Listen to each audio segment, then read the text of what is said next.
How do you navigate the crazy?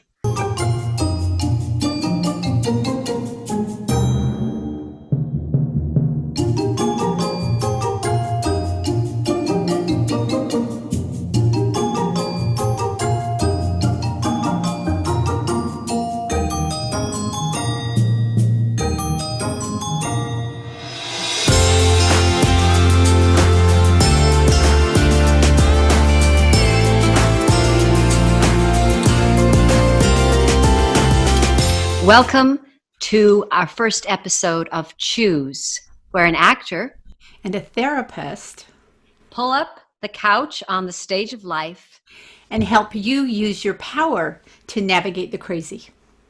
I'm Cindy Barlow, the actor. And I'm Wendy Rawlings, the therapist.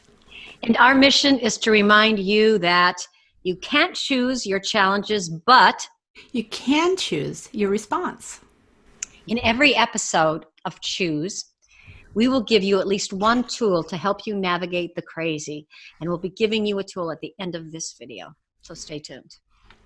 That's right, Cindy. So we've all noticed that life is a series of events that we interpret as good, bad, or neutral.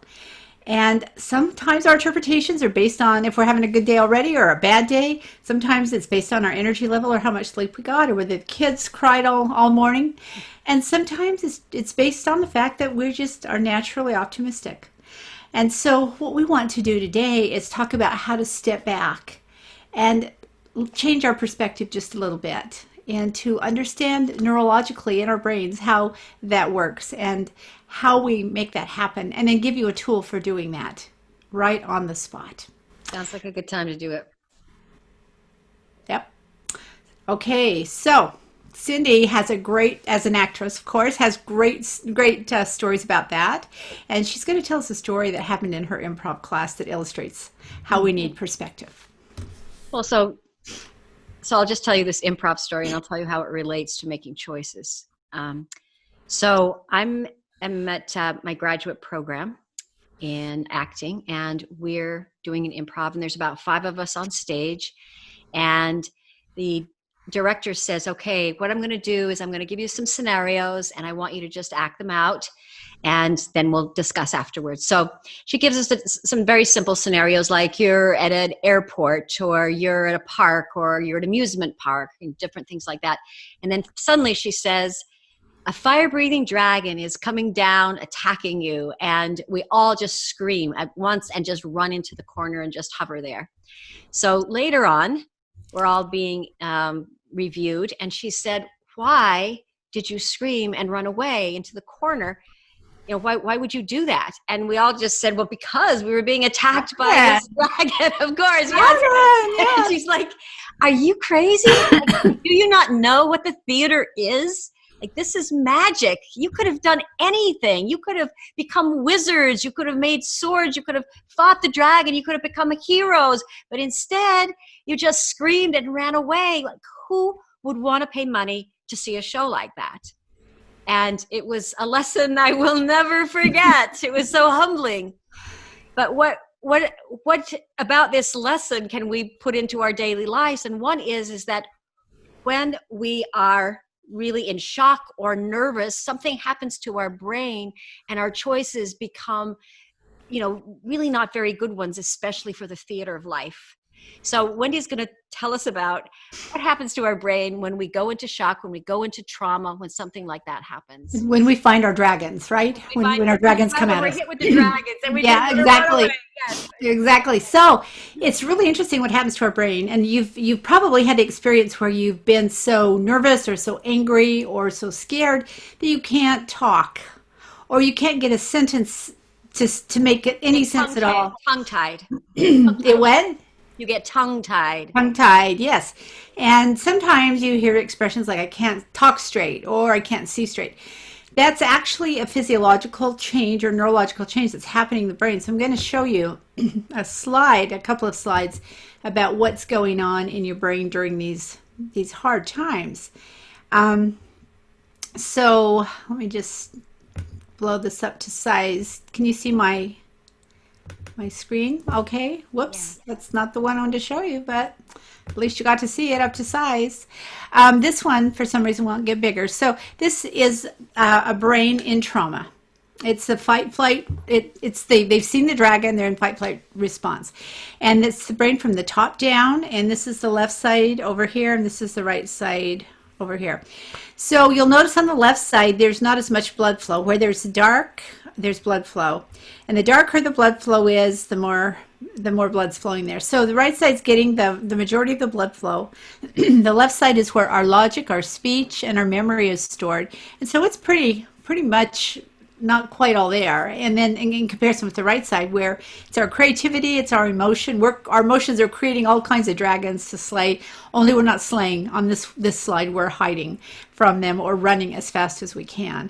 Especially, you'll notice up at the top, there's a blankness on both sides. This is the area of the brain where we have a beginning, middle, and end. So it's hard for us to truly think straight. We can't find the beginning, we can't find the middle, and we can't find the end. And there's two more places down toward the bottom where both sides of the brain are offline. And that's where we filter the information, trying to find the stuff that's a big deal and a little deal. Also, on the left side, the darkest spot over here is it's the right side, the right amygdala, and it's really working. The right amygdala is our alarm system, and it lets us know that there is danger. Will Robinson, whether it's really a pretend dragon that you that you encounter in acting class, or whether it's real life, something is really scaring you. This is going to react the same way until the prefrontal cortex, or the thinking brain, tells it that it's safe. And a lot of the thinking brain, you'll notice up here, is kind of offline right now. So that becomes a problem. And that's where it's important to learn how to step back and detach a little bit from the fear and figure out what's really going on. Now, Wendy, before you move into the next one, I just want to, if your brain were relaxed and if you didn't have any trauma, would it all be blood up there? Like, or would a normal brain that's just healthy, what would that look like? There would certainly be a more dispersed blood flow. Not every part would be activated because it would depend on what you were doing. When you listen, a different part's activated than when you speak. If you read, it's different than if you watch TV. If you're doing math, it's different than if you're reading fiction. So it depends on what you're doing, but the blood flow would be more distributed, and certainly these parts that are white would have some activity in those. So and are you saying the parts that are white are the parts that you really need at the time? Well, I don't think you need them at the time as much. I mean, right then you really are on, your brain really thinks it's on survival mode.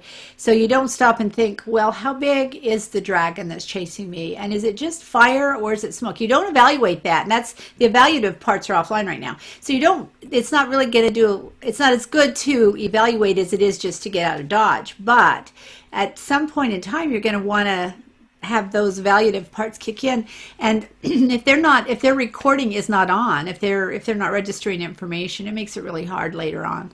And that's where you get post stress disorders and those kinds of things, or you can't remember what happened, or your memory of what happened isn't the same as anyone else's, and those kinds of things. So it becomes problematic if it's a really severe trauma. So that's the fight flight brain. This is the freeze brain, and you'll notice that nothing's going on there.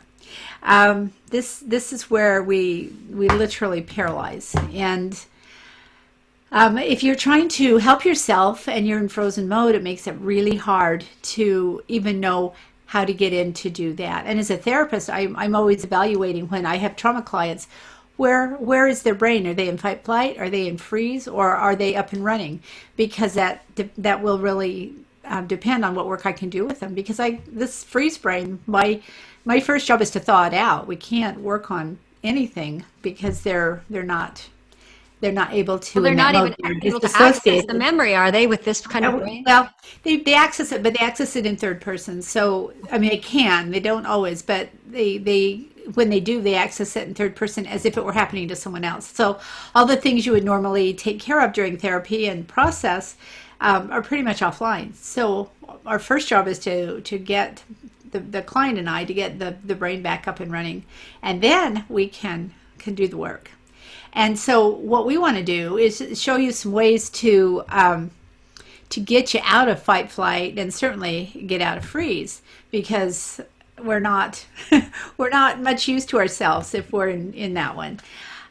So in order to do that, I want to talk a little bit about a story that I really love, that talks about changing the way we look at things, shifting the perspective.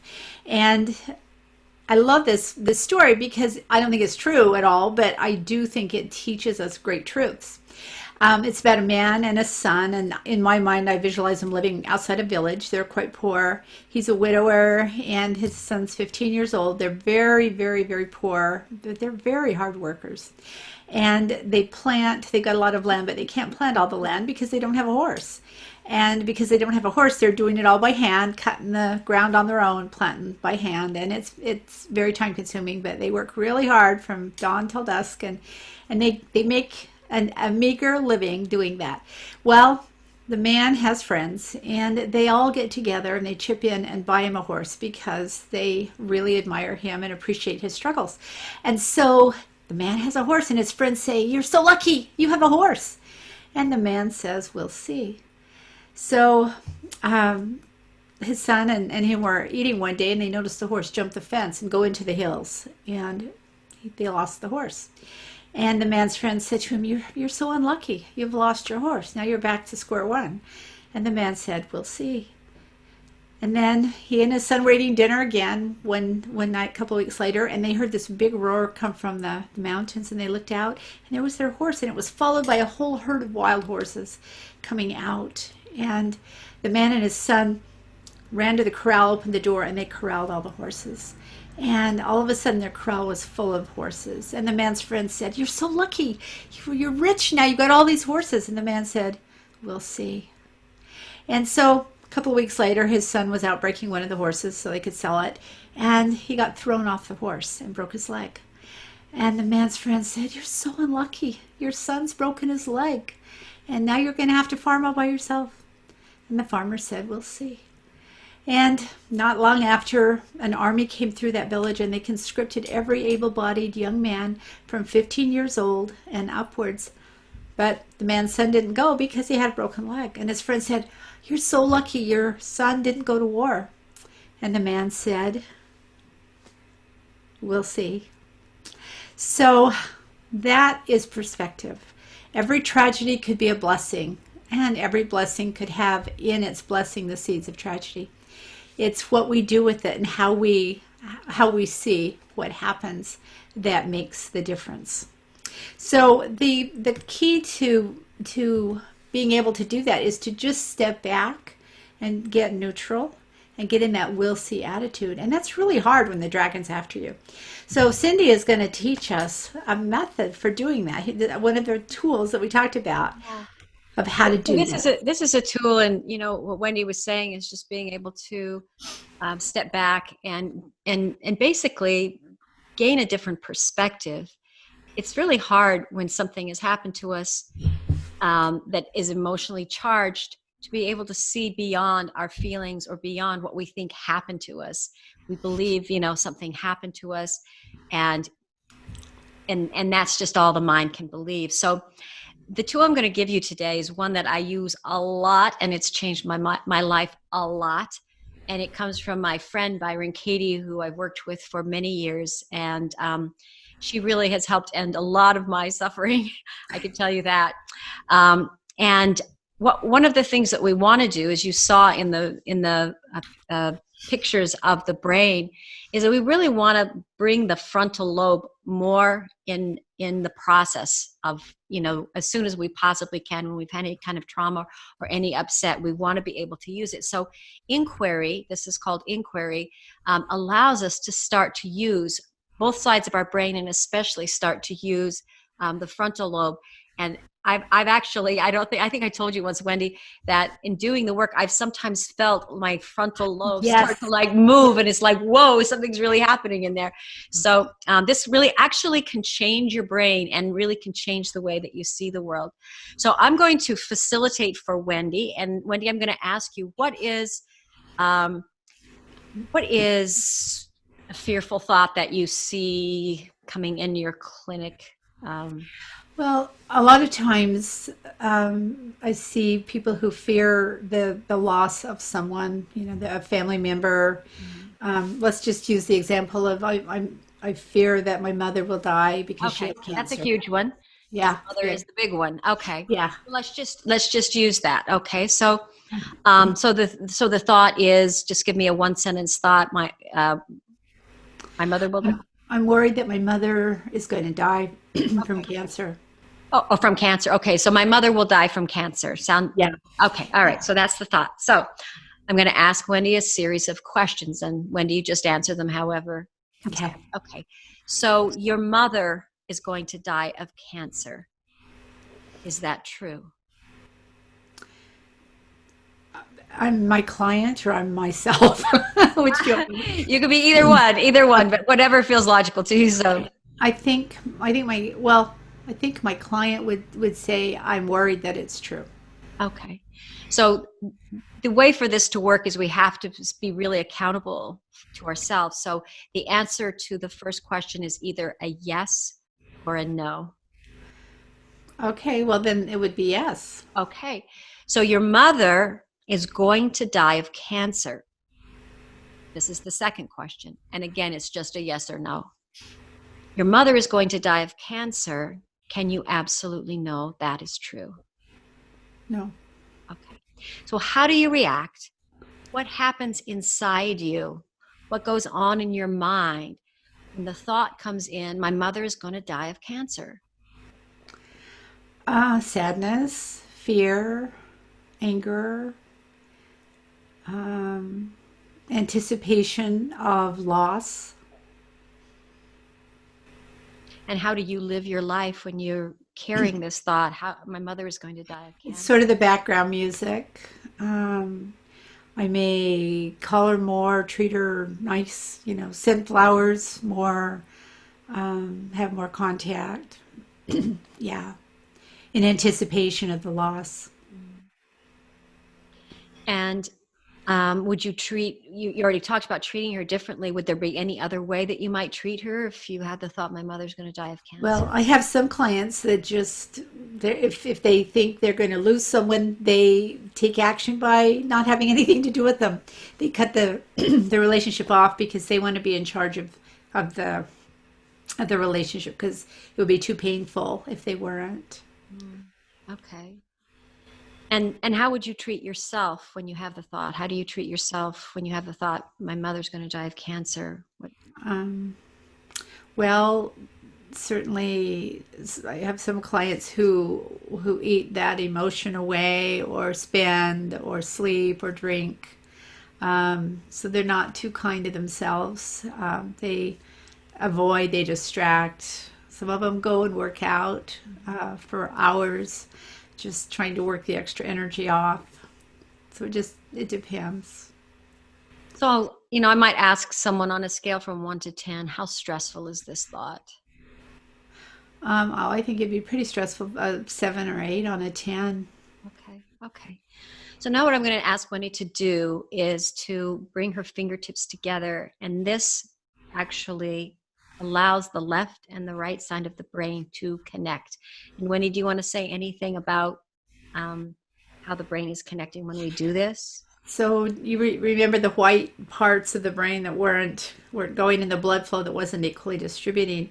When we do anything bilaterally, which means if we do it to one side, we do it to the other side. This is a bilateral motion, and it activates both sides. So the more bilateral types of things we do, the better it reboots the brain to have both sides start working. Yeah. Okay, great. Okay, so you can bring your fingertips together and then just close your eyes. And I'm going to ask you another question, okay? And, sometimes this one is a difficult one to get to. So I'm going to ask you to pretend that you're just sitting at a theater and it's dark. It's a movie theater. It's dark. And there's a screen. And the screen has your words, my mother's going to die of cancer, upon it. Okay, so you see that? Mhm. Okay, and what I want you to do is just erase those words and let the screen just be absolutely blank. So you're sitting in a dark theater with a blank screen. what is it like without the thought my mother's going to die of cancer? It feels calmer and quieter, internally quieter, more peaceful. And in terms of yourself, like, how do you feel about yourself in that moment without the thought my mother's going to die of cancer? Feel quieter and, and warmer so that I don't need distraction. I can feel without running away from the feelings. And in terms of the future, without the thought my mother is going to die of cancer, what does the future look like to you without that thought?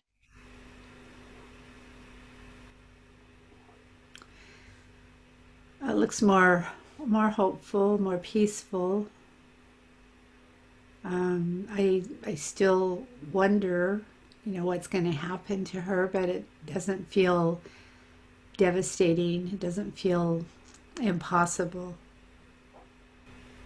Wonderful. Okay, so you can open your eyes now, right? And part of it is life is that we all eventually die, and how we die is how we die. But the first part that was stressful was causing you to not be able to really live the life that you want to, or even live the life that you want with your mom. So I heard with the stress, with the thought my mom is going to die of cancer, that there was stress. Without the thought, less stress, right? Or peace. Or Yeah. more peace. Yeah, more peace. And so, which would you rather approach your mom with? Like, Well, which we think. you think she might like? Yeah, definitely the peace. Yeah. Wendy and Yeah. I know a little bit about this one. Yeah, we do. Yeah. So, so now what we do, because we want to be factual with this. It's not an affirmation. It's just like, let's look at the truth now. So with the thought, my mom is going to die of cancer, turn it around. Just turn it around. What would the opposite of that be? Well, she's going to. There's actually more than one opposite in my mind. I don't know. Go with any of them. Minds. Yeah. It's never going to be she's going to live forever. That's not accurate information. But she will enjoy the last parts of her life. She will continue to live after she dies. In another form. There's a lot of happiness that awaits her there. Before you do all that, because those are kind of examples, I want to get Okay. to just the phrase, my mother is going to die of cancer. So what would the opposite of that phrase be? My mother isn't going to die of cancer. Okay, let's just look at that, Okay. So Okay. like let's just look at that, Okay. when you answered the question, can you absolutely know that it's true? You said no. So Right. so so why could that just be as true as the original thought? Right. There's no way to know which one of those is true or if either one is true. Right? Mhm. Yeah. Yeah. But when we act like the first one's true, then we go into one state. If we act like the second one's true, go into a different one. Right, right. There's another one that I can think of, and that is my mother is going to live with cancer. Hmm. Yeah. Or my mother's going to live, and then whatever form live looks like. Yeah, Live in this dimension, live in a different dimension. She's going to live. yeah, yeah. Yeah. Or it's my mother is going to live whether she has cancer or not. Hmm. Yeah. So like some examples of that I could think of in my life, and Wendy and I just lost our father last December, so we've both had to go through this with a parent, and I feel like in many ways Dad lives really so much more closer in some ways, so that he continues to live. And do you have any other examples how? Well, there's worse things than dying. Let's just say that. Right. Oh my goodness, yes. So, yeah, and there's times to go. I think Dad chose a really great time in the history of what's going on right now in the world. So, there are worse things than dying. And Mom, our belief system is that Mom and Dad will be together when she goes. So there's worse things there's great things happening when she gets to go back to him. We're sad. Yeah. We don't want that to happen, but we're happy for her and for Dad. Yeah. And what comes to my mind, and this isn't meant to be callous in any way. These questions are not. They're just meant to bring some peace and not suffering, and also be able to bring our brain into a place where we're actually can serve people in the best way that we can. Well, and remember we talked about needing to shift perspective. Yes, And these are perspective shifting questions because we get so stuck with blinders down the path that we think has been foisted on us by circumstances or people, that we've just got these blinders on. So it's important to ask those questions that take the blinders off, or at least allow us to see more broadly. Right. Exactly. And so, what somebody passes away from isn't as important as the life that they lived and the life that they'll live inside you. And so in a certain way, we can say that no one ever really dies. They continue to live in the hearts and the minds of the people that they love and who love them. So yeah. So Wendy, thank you for doing that. So you can see that is just you can always just ask, is it true? That's a quick way of just doing is like, I'm having this thought, I'm freaking out, like I'm going to be late for work. Is it true? And it's like, maybe not, Yeah. And it might be truth right then, but if you stop and ask those questions to shift perspective, your truth might change. Yeah. So like what we're saying is that you can't choose your challenges, as we said earlier, but you could choose your response. Exactly. So we're going to, in a few minutes, Cindy's going to tell you a story that we both really like about wolves, and maybe you've heard it before.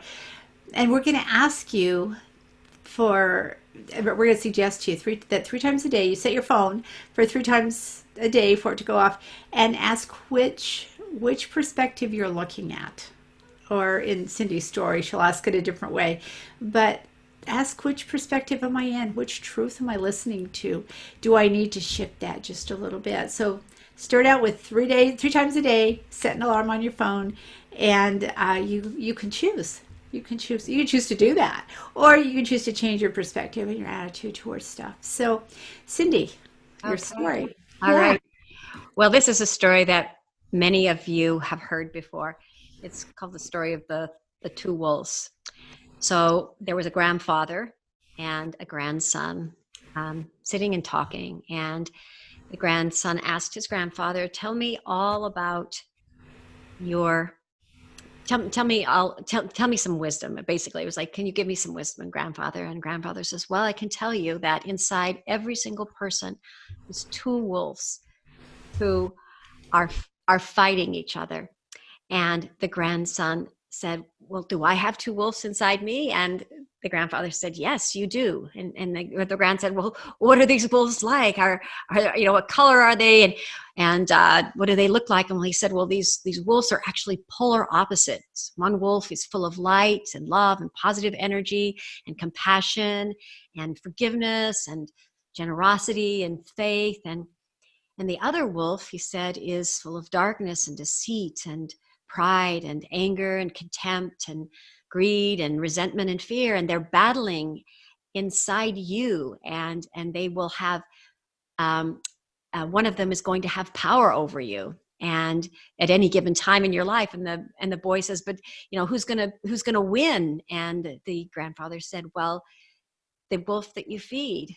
It's the wolf that you feed. So basically, you can choose, again, your attitude. You can choose, am I going to feed the wolf that's full of negativity, or am I going to feed the wolf that is full of positive energy? And our ability to be able to be of service to other people is to be able to have something that we can give them that is positive and that serves.